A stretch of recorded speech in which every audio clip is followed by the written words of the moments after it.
Bizim bir kitabımız var, bir peygamberimiz var ve bir de Rabbimiz var. Dolayısıyla bunlar acaba bu konularda ne diyorlar? Onların dediklerine göre hareket etmek zorunda olduğumuzu kabul edelim. Farzsa farz, sünnetse sünnet. Bütün bunları bilmek zorundayız. Yani helallik konuşmak istiyorsak evvela Rabbimiz ne diyor? Peygamberimiz ne uygulama yapmış? Kur'an-ı Kerim'de neler belirtilmiş? Bunları bilmek zorundayız. Bakara suresi 168. ayet-i kerime. Helal ve tayyip olan nimetlerimden tüketin. Bunu yapmazsanız şeytanın adımlarına uymuş olursunuz. O da size dost değil. Ayetin başında eyyühel nas diyor.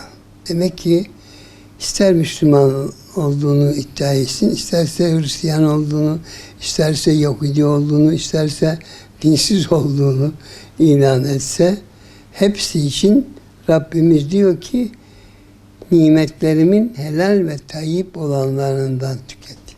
Yani zaten bizim ortaya çıkışımızın sebebi bu. Şimdi bunları herkes üretiyor. Sadece belli bir inancın sahipleri üretmiyor. Milyonlarca ürün var ve bunları üreten binlerce, hatta 100 binlerce belki diyebileceğim üreticisi var. Bunlar inançlarına göre bakmıyorlar ki. Yani Müslümanların inancına göre meselelere bakmıyorlar ki. İşte bugün bu küresel dünyada böyle bir büyük problemle karşı karşıya kaldı Müslümanlar. Dünyada 2 milyar civarında Müslüman var. Bunlar mutlaka bu ayete uygun olarak gıdalarını seçmesi lazım. İşte bu noktada ey Müslümanlar, biz sizin adınıza bu üretilen ürünleri inceleyeceğiz ve size uygun olup olmadıklarını bildireceğiz.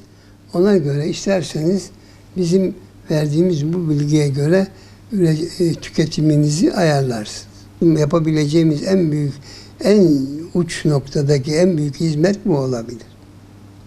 Biz şu anda dünyada bizim gibi belki en az 50 tane, 100 tane firma vardır. Onlardan biri olarak Türkiye'de biz bu işi yapıyoruz.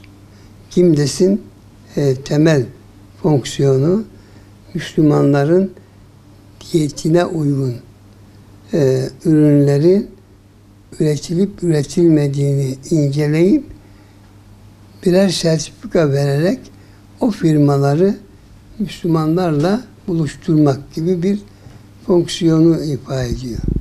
Zenginleri doyuramadığımız için insanlar aç kalıyor aslında. Aslında dünyada Allah rızkı herkese eşit yaratmış. Bir adaletsizlik var. Yani gelir adaletsizliği gibi bir gıda dağılım adaletsizliği de var.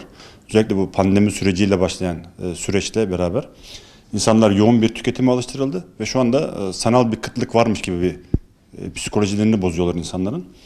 Ve bu bağlanmada insanlar ne yapacağını şaşırıyor. Yani pandemi döneminde bunu sıkça gördük, ülkemizde de gördük. İnsanlar gıdaya o kadar saldırdılar ki yani bazı yerlerde, marketlerde ben bile isyan ettim yani yeter dedim yani yarın ölseniz bu aldığınız gıdalar evinizde kokacak yani. Yani bu kadar tüketim niye? Belki yarın yaşayamayacağız. Yani insanlar o kadar uzun vadeli düşünüyorlar ki kısacık ömürlerinde bir sürü şeyi evlerinde stok etmeye çalışıyorlar. Ve birçoğu da bunların israf oluyor. Yani Türkiye'de bile tonlarca, yani ben şimdi rakamları tam net hatırlayamıyorum, tonlarca gıda israfı var. Ki bu gıda israfı, sadece Türkiye'dekileri bile alsanız dünyada aç insan kalmayacak yani neredeyse. O derece yoğun bir gıda israfı var. İnsanların aşırı açgözlülüğü, hırsı buna sebep oluyor en başta. İnsanlar bu kadar hızlı tüketime, yoğun bir tüketime kendilerini alıştırıyorlar tüketime. Bunun peşinden de çeşitli rahatsızlıklar meydana geliyor bu sefer. Çünkü dinimizde bir ölçü koymuş Allah Resulü Aleyhisselatü Vesselam. İşte midenizin 1/3'ünü yemekle, 1/3'ünü suyla, 1/3'ünü de havayla işte boş bırakın. Az yiyin yani. Ama insanlar o kadar çok yiyorlar ki bugün obezite mesela çok yoğun tüketen insanların büyük sorunlarından bir tanesi. Bu da çeşitli işte kanser gibi, şeker hastalığı gibi, tansiyon hastalığı gibi hastalıklara sebebiyet veriyor.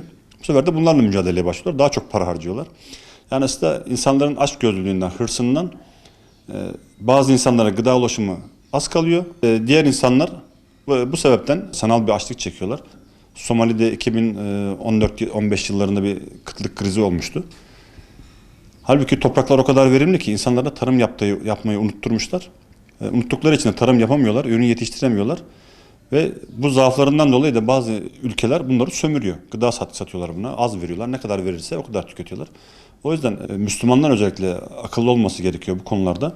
Yani sahabe evinde gittiği zaman bakıyordu. Bir tencere yemek var. Bu gece bize bu yeter diyordu ve yarısını komşusuna veriyordu. İhtiyaç sahibine veriyordu.